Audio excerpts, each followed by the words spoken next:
सभी प्रिय साधकों को नमस्कार। साधकों, अब हम उस द्वार पर हैं जहां अग्नि पिघलती है। अनाहत चक्र कोई सॉफ्ट चक्र नहीं है, यह सबसे कठिन है क्योंकि यहां तलवार नहीं दिल खोला जाता है। मणिपुर तक आप खड़े रहना सीखते हैं, अनाहत में आप झुकना सीखते हैं, वो भी बिना टूटे। चलिए शुरू करते हैं। तो हर बार की तरह मैंने इस वीडियो को भी कुछ अलग अलग पार्ट में बांटा है ताकि आपको पूरी तरीके से समझ आए। तो पहले जानते हैं हृदय का रहस्य।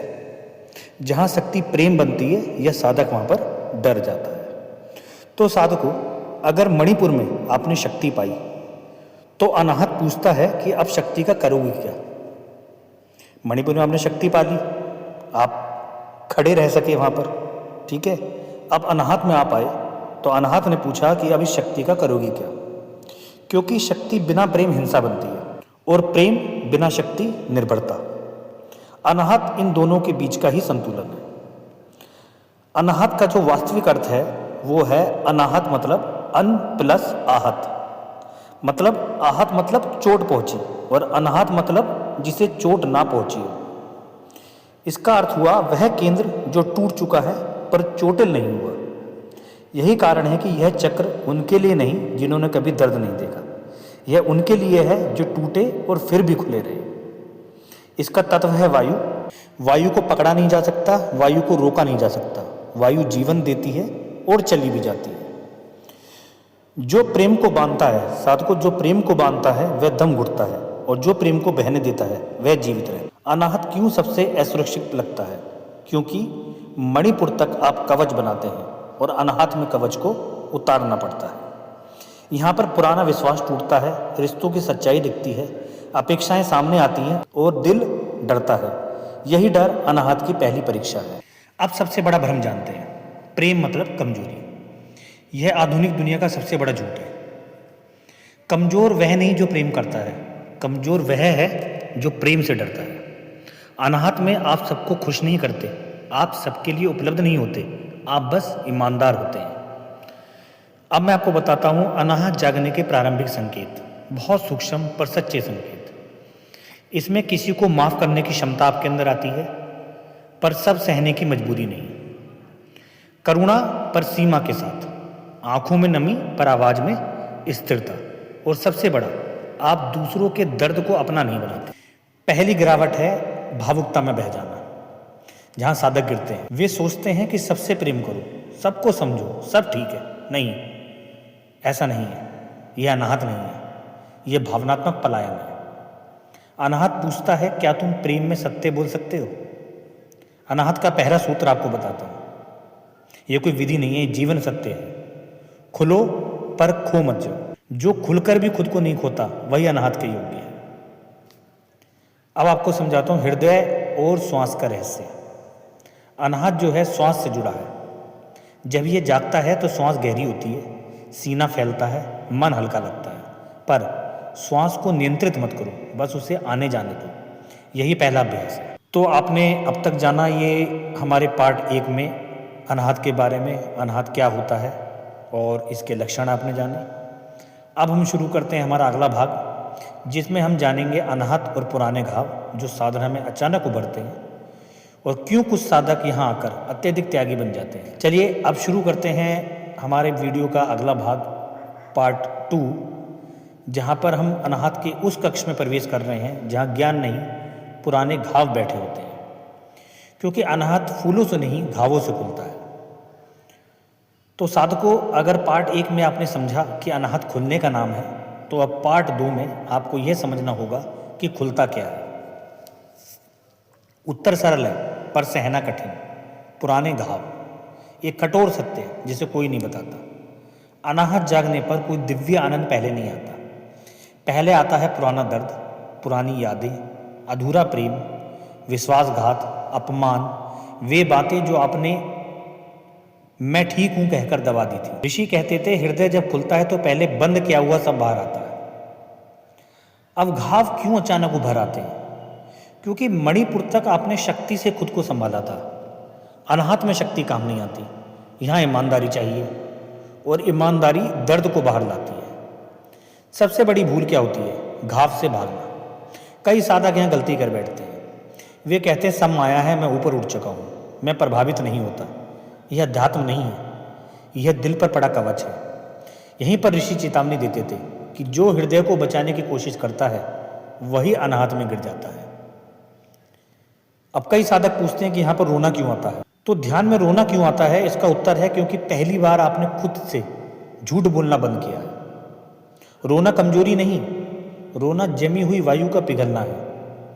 जो रो सकता है वही खुल सकता है। अब जानते हैं क्षमा का असली अर्थ, जो कोई नहीं समझाता।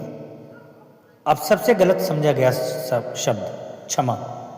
क्षमा का अर्थ यह नहीं जो गलत था उसे सही मान लेना, बार बार चोट सहना, सीमाएं मिटा देना नहीं। ऋषि कहते थे क्षमा स्मृति को मिटाना नहीं है, उसमें जहर न रहने देना है। क्षमा दूसरों के लिए नहीं, अपने हृदय के लिए होती है। आप क्या समझते हैं, जब आप किसी को क्षमा करते हैं कि आपने उसको क्षमा करा? नहीं, आपने अपने हृदय को क्षमा करा। दूसरी गिरावट होती है अत्यधिक त्याग। कुछ साधक घाव देखकर उल्टी दिशा में भागते हैं। वे बन जाते हैं अति त्यागी, सब सहने वाले, मैं कुछ नहीं चाहता वाले। यह अनाहत नहीं है, यह आत्म उपेक्षा है। याद रखिए, प्रेम में भी सीमा होनी चाहिए। अब मैं आपको बताता हूँ एक बहुत ही महीन अंतर करुणा और भावुकता में। दोनों एक ही नहीं है और एक से भी है, लेकिन एक बहुत ही महीन अंतर इसके अंदर है। भावुकता का मतलब होता है दूसरे के दर्द में डूब जाना, खुद को खो देना और जिम्मेदारी उठा लेना। और करुणा का अर्थ होता है दूसरे के दर्द को देखना, उपस्थित रहना, पर उसे अपना ना बनाना। अनाहत भावुकता नहीं सिखाता, करुणा सिखाता है। अब मैं आपको अनाहत का एक गुप्त अभ्यास, संकेत मात्र है। जब भी कोई पुराना घाव उभरे उसे समझाने मत जाओ, उसे ठीक करने मत दौड़ो। बस श्वास को हृदय तक आने दो और भीतर कहो, हाँ यह भी मेरा हिस्सा है। इतना कहना ही काफ़ी है। चलिए अब जानते हैं कुछ परिवर्तन। जब अनाहत सही दिशा में चलता है तो क्या परिवर्तन हमारे अंदर आते हैं।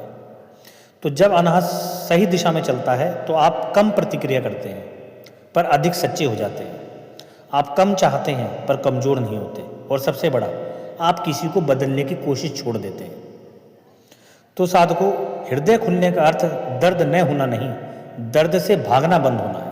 तो ये पार्ट 2 हमारा यहीं ख़त्म होता है। अब शुरू करते हैं पार्ट 3, जिसमें हम जानेंगे रिश्तों का सच, क्यों जागा हुआ व्यक्ति अकेला हो सकता है, प्रेम और आसक्ति का असली अंतर, और अनाहत का हरिण प्रतीक और उसका रहस्य, और ये सबसे बड़ा सूक्ष्म परीक्षा जहाँ प्रेम भी बंधन बन सकता है। तो साधकों, अगर पार्ट 2 में आपने देखा कि अनाहत घावों और क्षमा से खुलता है, तो पार्ट 3 में आपको ये समझना होगा कि प्रेम को कैसे पहचाने और आसक्ति से कैसे बचें। प्रेम और आसक्ति का सूक्ष्म अंतर है। आसक्ति मतलब दूसरों की प्रतिक्रिया पर निर्भर होना, और दूसरों की खुशी आपकी शांति तय करती है, डर खोने का या अधूरा रहने का। और प्रेम क्या होता है? बिना शर्त स्वीकार करना, बिना दबाव के साझा करना और दूसरों की स्वतंत्रता का सम्मान। ऋषि कहते थे जहाँ प्रेम है वहाँ नियंत्रित करने की इच्छा नहीं होती, और जहाँ नियंत्रण है वहाँ प्रेम नहीं है। अब मैं आपको बताता हूँ अनाहत चक्र का प्रतीक। अनाहत चक्र का जो प्रतीक है वो हिरण है। क्यों? हिरण धीरे चलता है, डरते समय भी सजग रहता है, शांति में सुंदर पर खतरे में तेज, कभी पकड़ने की कोशिश नहीं करता। अनाहत भी ऐसा ही है, कोमल, सजग, स्वतंत्र। और ये वही स्थान है जहाँ आपका हृदय सच्चा प्रेम सीखता है।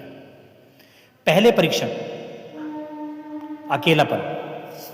जो पहला परीक्षण है इसका वो है अकेलापन। जब अनाहत जागता है तो आप महसूस करेंगे कि कुछ रिश्ते अब काम नहीं करते, कुछ लोग आपके जीवन में बस प्रतिबिंब हैं और आप अकेले रहना सीखते हैं। यह अकेलापन कमजोरी नहीं है साधकों, बल्कि हृदय की स्थिरता है। प्रेम के लिए पहला वास्तविक अभ्यास आपको बताता हूँ। जब किसी से प्रेम करें तो किसी से उम्मीद ना रखें, किसी को बदलने की कोशिश ना करें, अपने हृदय की गर्मी को भीतर महसूस करें। ऋषि कहते थे प्रेम देने से पहले स्वयं को पूरी तरह प्यार करना सीखो। अब एक आम भूल, आज लोग प्रेम को अक्सर असली नहीं समझते। मुझे चाहिए मतलब प्रेम, मुझे पसंद है पर दबाव डालूं मतलब प्रेम नहीं। सच्चा प्रेम स्वतंत्रता देता है, सम्मान देता है, आसक्ति नहीं पैदा करता।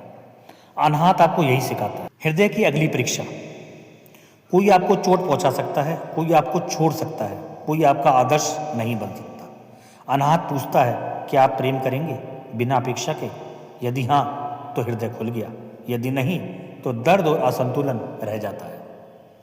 तो साधकों, सच्चा प्रेम वह नहीं है जो पकड़ा जाए, सच्चा प्रेम वह है जो बहने दिया जाए। तो अब शुरू करते हैं हमारी वीडियो का अगला भाग, पार्ट 4। तो पार्ट 3 में आपने देखा कि अनाहत में प्रेम और आसक्ति अलग होते हैं। तो पार्ट 4 में आप देखेंगे हृदय कैसे स्वयं को पार कर जाता है, कष्ट कैसे सहन किया जाता है और करुणा कैसे जन्म लेती है। यह अनाहत का अंतिम रहस्य है। अनाहत का अंतिम स्तर कहता है, प्रेम देने में स्वतंत्र हो, प्रेम पाने में आसक्ति ना हो, पीड़ा आने पर स्थिर रहे, स्वयं को दूसरों की खुशी में पिघलने दो पर खो मत जाना।